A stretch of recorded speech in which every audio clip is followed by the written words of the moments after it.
Ndeye Ndiaye Banaya tey yaa ngi fii ci sa doomu ndey Yaa Awa Rassoul lan moo waral génn bi tey te ñu gëj la gis ci média yi bu dul yaakaar naa génn dem jouer. di am contentement rek ku ne xam ne Yaa Awa sama Yaa Awa la mu nekk ku baax dëgg yàlla mu ji loo xam ne lu mu woote moom fa la ñu ñëw wuy si ko ndax ku baax la franchement loolu sama xarit teg ci mu xam wax ma xeebu ma benn yoon lu mu xam wax ma fu muy jëm ànd ak man ci lu muy dugg wax ma ko barke Serigne Touba xeebu ma man tamit ma doon ku ko jàpp tamit ndax moo ma nawloo rek ma nawloo ko. ban ressentiment ngay am boo ñëwee tey gis nit ñi dar ko nii dar ci kawam yéen ay xaritam ñëpp génn tey lan ban sentiment moo lay animé. baax rek am solo fii moom lu waay lebal nit rek nit ñi kenn moomu leen nit ku ne yaay woon nit lim la téye li mu lebal nit ñi rek la ko nit ñi fay barke Sëñ Touba loolu kese la mais du lenn. Yaa Awa Sidi Diop. Yaa Awa waaw Sidi càmmiñam la Yaa Awa di jigéenam. Ndeye Ndiaye Banaya nag ak Sidi Diop. loolu moom ku ne xam na ni mu demee. damay gis taxaw nga ne Sidi sama ndigg lii nii yow yaa ko moom. wax day laaj dégg. xam na man dégg naa. Sidi sama mag la sama. man dégg naa. léegi ngay taxaw li ma ko laajaat. dégg dama ne profondeur wax ji. moo taxaw di ñu gërëm ne amul lu dul ay musiciens am ku ci nekk mu wax lu cër bi mu am ci yow ak sa yaay moo tax ma ne ko man damay gore ba xëy dee foo ma woo ma wuyu sama ndigg lii dinaa ci ànd ak yow ba béer si wax daa laaj dégg. akamaa la dégg. kon yow boo ma déggoon doo ma laaj. jàmm la sama xarit sama lépp la. jàmm rek lay sëy yeneen artiste yi dégg nga boo ma déggoon doo ma ko laaj. léegi naa Yaa Awa léegi peut-être Ndeye Ndiaye Banaya parfois ñu wax dal sa kaw affaire yi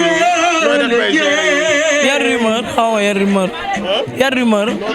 du ma dugg ci ay wax ak yooyu noonu. kon kay jaru ko xaw ma man tam li nga wax man mënu ma wax loo xam ne xaw ma ko laajuma xaw ma li nga may wax ni en tout cas li nga ma laaj ci Yaa Awa moom wax naa la ko ak relation bi ma seq ak moom ba ma tax ma ñëw. Griff naka mu siyaar nañu la média bi yëpp a ngi lay siyaar ñu fekk la fii ci Yoff si sa jigéen Yaa Awa nga def sa balan. waaw gis nga de ginnaaw bi ñu sant yàlla julli ci Yonent bi sant Serigne Touba Mbacke Khadimou Moustapha ñu ngi sant tamit waa communauté Layène bi yëpp Yaa Awa man ak moom dañoo yàgg à travers Snap bi ñu nekk di liggéey ci la ñu xamante ma ñëwoon tey nag ci appel bi ñëw ziar ko te aussi ñëw fi aussi en tant que influenceur ndax say followers yi nekk ci àdduna bi yëpp dañuy bëgg suivre surtout Layène yi ceux qui sont à l'extérieur dañuy bëgg a xam Layène appel bi nan la doxalee nan lañ ko doxalee ak nan la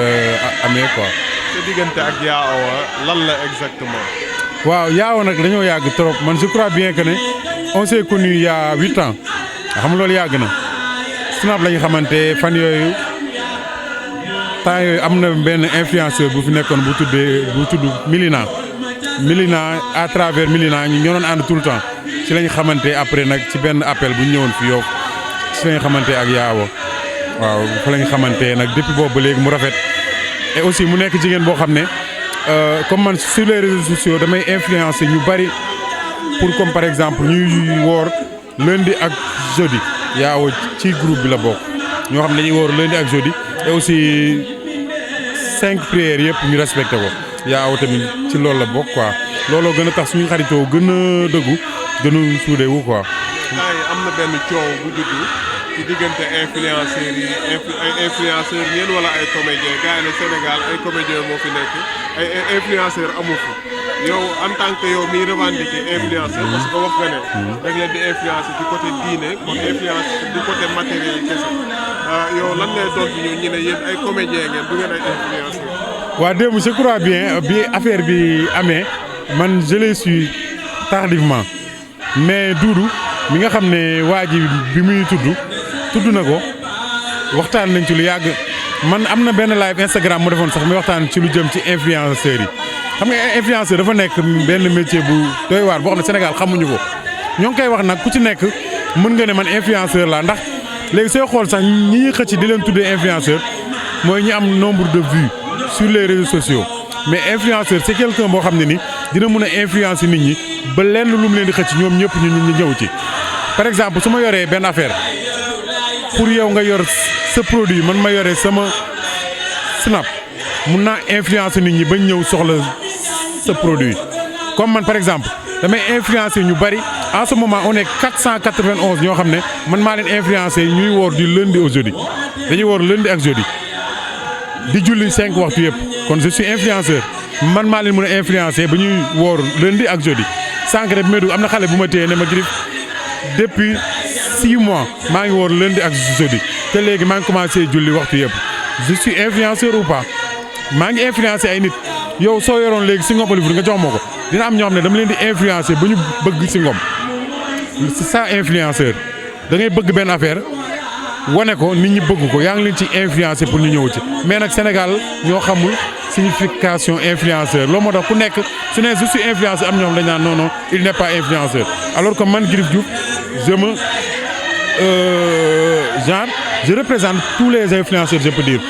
il suffit que ngay influencer nit ki pour muy dugg ci benn affaire rek wala ngay influencer nit ki pour muy bëgg benn affaire rek tu es influenceur donc nag su nit toogee ne diw moom du influenceur moom daa waroon na war a tax lu tax mu ne moom du influenceur mun na nekk tamit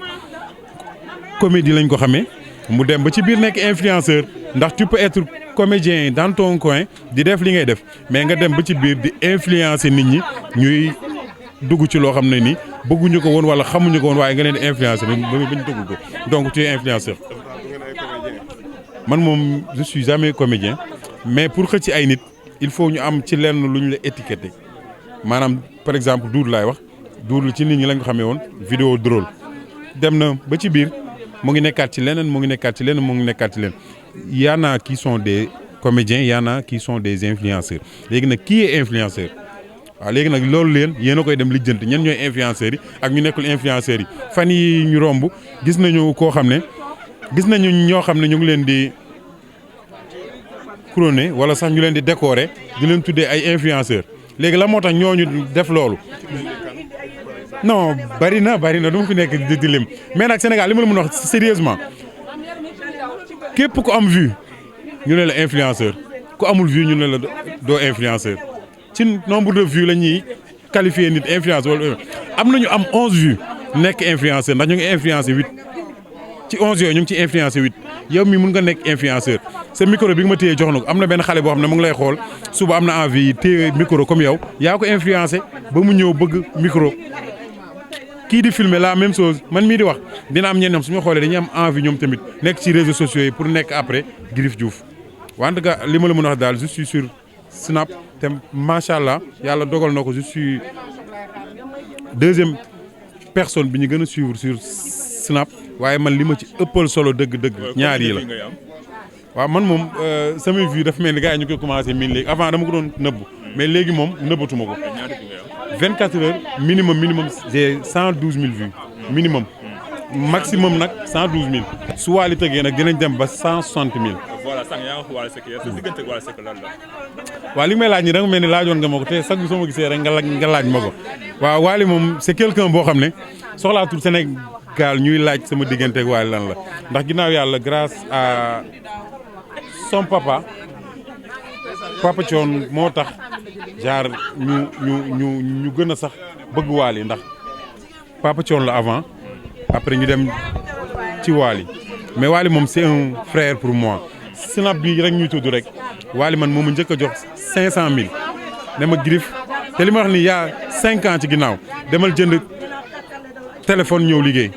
ndax man sama visibilité bi ma commencé am Snap y'a 6 ans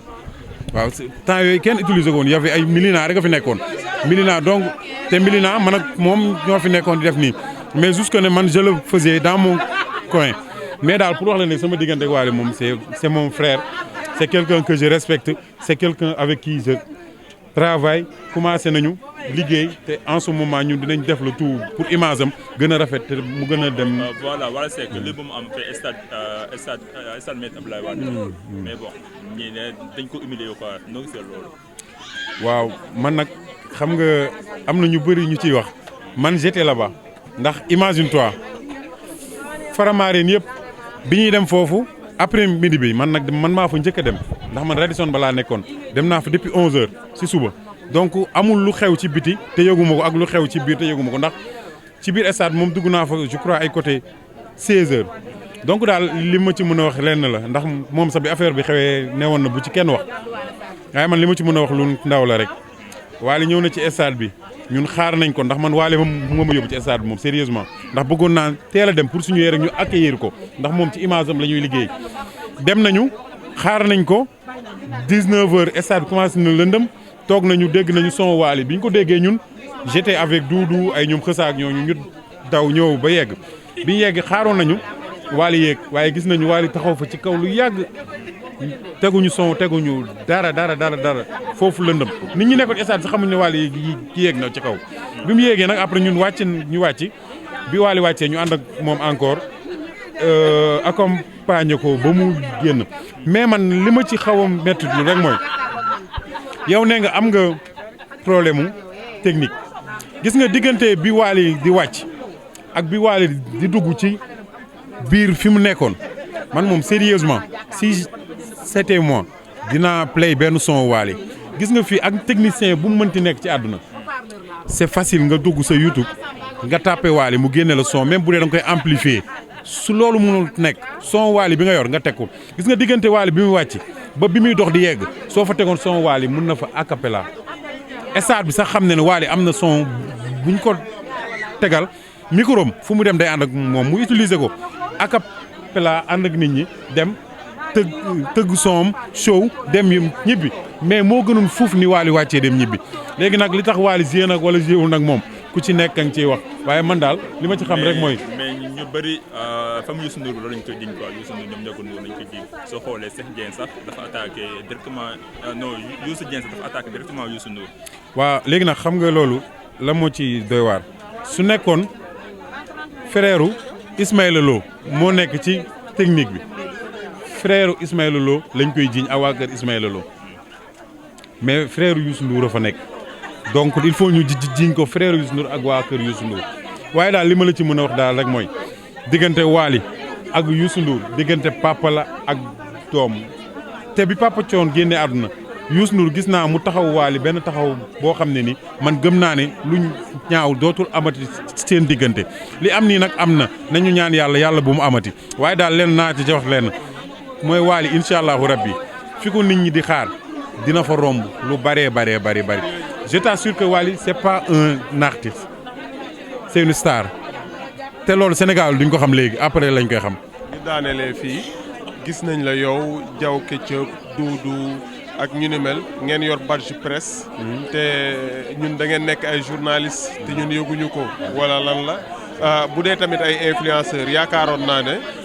badge influenceur ngeen war a am mais pas badge presse léegi yéen seen diggante ak ñi nga xamante ne ñoo yor protocole wala protocole yenn événement yi lan la ba ñu leen di oser ñoom di jël badge presse di leen ko jox yéen tamit ngeen oser téye badge presse di ko téye di dugg ak moom ci coulisses yi ak un peu partout. gis nga affaire boobu noonu man ci lendemain bi laa ko moom laa ko yëg ndax am na ku ma woo mu ne ma lan moo tax diw takk badge boo xam ne presse lañ ci bind. ma ne ko ñun on a l'habitude même sax suñuy dem spectacle bu Wally mën a tëgg ci àdduna Ndiaga Waro day jël badge invité mu joxuñu ko ñu utiliser ko léegi nag suñ ñëwee ba dugg ci biir la ñuy négocier pour mën a dugg yéen fi ngeen di dugg man je me proclame jamais nekk ci presse jamais de la vie je suis influenceur su ma sañoon badge influenceur la ñuy wutal su ñëwee ndax yéen li ngeen di liggéey ñun loolu rek la ñuy liggéey da ngeen di wane ñun dañuy wane waaye nag statut bi ngeen am yéen ñun amuñu ko looloo tax man mi sax soo xool sama Instagram badge bi ñu ma joxoon bi ma nekkee ci stade bi dama ko dëpp ndax xam tax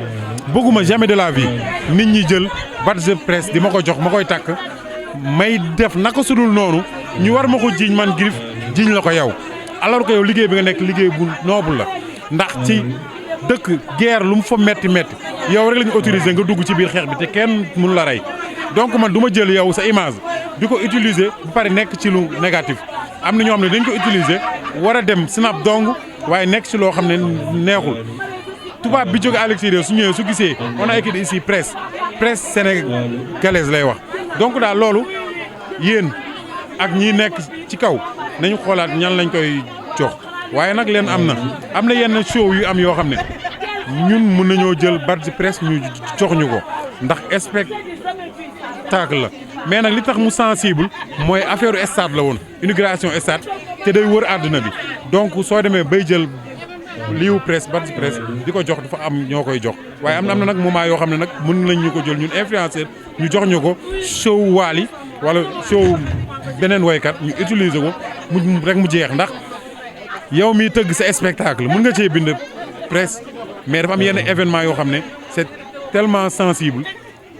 pour ñu jël badge bi ñëw bu wër ba ñëw ñu jox la ko c'est parce que am na fu ñu la teg waaye am na yenn nit ñi nag su ñu leen ko joxee rek mun na am daa am ci benn loxo bu mu aw ñëw yegg seen loxo. Ukraine nag da ngay dem ca guerre ba wala ci Sénégalais yi dem ci guerre ba ngay bokk woon. waaw man nag moom genre influenceurs yi filmé ci guerre. waaw ñaa moom dégg naa day dem waaw ndax moom waa ñële non waa kii gouvernement Sénégal bi daal ñoo bëgg a jël ñaa yóbbu ko ndax fu mu wow Macky Sall war a dem ñaa mooy njëkk a dem incha allahu rabbi ñaa moom dina dem waaye man moom ñun ñëppay dem Afrique de l'Ouest day dem.